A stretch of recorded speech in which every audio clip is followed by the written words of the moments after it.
नगर निगम चुनाव को लेकर सुगबुगाहट शुरू होने के साथ ही भाजपा ने अपनी रणनीति तैयार करना शुरू कर दिया है। भले ही इस बार चुनाव दलीय आधार पर नहीं हो रहा, लेकिन इस बार होने वाले नगर निगम चुनाव में भाजपा समर्थित प्रत्याशियों को चुनाव में उतारने की तैयारी शुरू कर दी है। इसी को लेकर आज पचंबा के हरिचक में भाजपा की एक महत्वपूर्ण बैठक आयोजित की गई, जिसमें मुख्य रूप से धनबाद के विधायक राज सिन्हा, बोकारो के विधायक वीरंजी नारायण, पूर्व प्रदेश अध्यक्ष डॉक्टर रविंद्र राय, पूर्व विधायक निर्भय कुमार शाहाबादी समेत भाजपा के कई नेता शामिल हुए। इस बैठक की अध्यक्षता भाजपा महानगर जिला अध्यक्ष रंजीत कुमार राय ने किया। वहीं बैठक में गिरिडीह भाजपा के कई नेता कार्यकर्ता मौजूद रहे। इस बैठक में मुख्य रूप से आगामी निगम चुनाव में कैसे भाजपा समर्थित प्रत्याशियों को चुनाव में उतारा जाए और हर एक वार्ड से लेकर डिप्टी मेयर और मेयर सीट पर जीत हासिल किया जाए, इसको लेकर रणनीति तैयार की गई। वहीं धनबाद विधायक राज सिन्हा ने कहा कि इस बैठक के जरिए ये तय करने पर बल दिया गया कि सर्वसम्मति से एक व्यक्ति मेयर सीट पर चुनाव लड़े और इसके अलावा सभी वार्ड में भाजपा या भाजपा समर्थित जो भी कार्यकर्ता हैं वे चुनाव लड़े और चुनाव जीते। जी हाँ,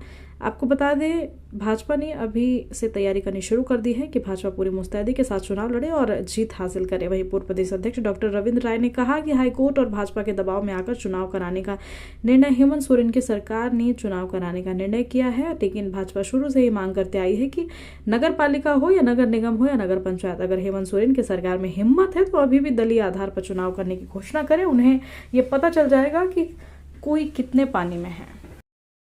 मैं कार्यकर्ताओं से इस बात का भी और उनसे ये बात करने के लिए सर्वसम्मति से मिलजुल करके कोई चुनाव लड़े और इसके अलावा सभी वार्ड में भारतीय जनता पार्टी या उनके समर्थित जो भी कार्यकर्ता हैं वो सभी वार्डों में हमारे प्रत्याशी जो है वो जीते।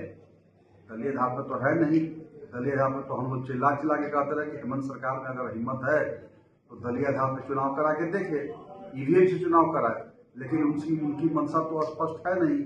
उनकी मंशा इस बात के लिए नहीं है कि ईमानदारी पूर्वक चुनाव करा पाए। और इसीलिए सोचिए जब हम लोग टेक्नोलॉजी आगे जाते हैं और वो फिर से पीछे वही जा रहे हैं लालटेन युग में, क्योंकि उनके प्रभाव में है, इसलिए ईवीएम की जगह पर अभी बैलेट से वो चुनाव करा रहे हैं, जिसमें पूरी संभावना है उनकी अपने प्रत्याशियों को वो अपने लोगों को जिताने की कोशिश करेंगे। लेकिन इसलिए भारतीय जनता पार्टी के कार्यकर्ता इस चुनाव में पूरे मुस्तैदी के साथ रहें और सब जगह पे भारतीय जनता पार्टी के कार्यकर्ता अपने चुनाव को निकाले। यही सब चर्चाएं हो रही हैं। भारतीय जनता पार्टी नगरीय क्षेत्र में भी लोकतांत्रिक व्यवस्था स्थापित करने के लिए बराबर संघर्ष कर रही है। हाईकोर्ट के दबाव में आकर और भाजपा के दबाव में आकर के वर्तमान जेएमएम की नेतृत्व वाली सरकार ने चुनाव कराने का घोषणा किया है। हम अभी भी कहना चाहते हैं कि दलीय आधार पर ये चुनाव होना चाहिए।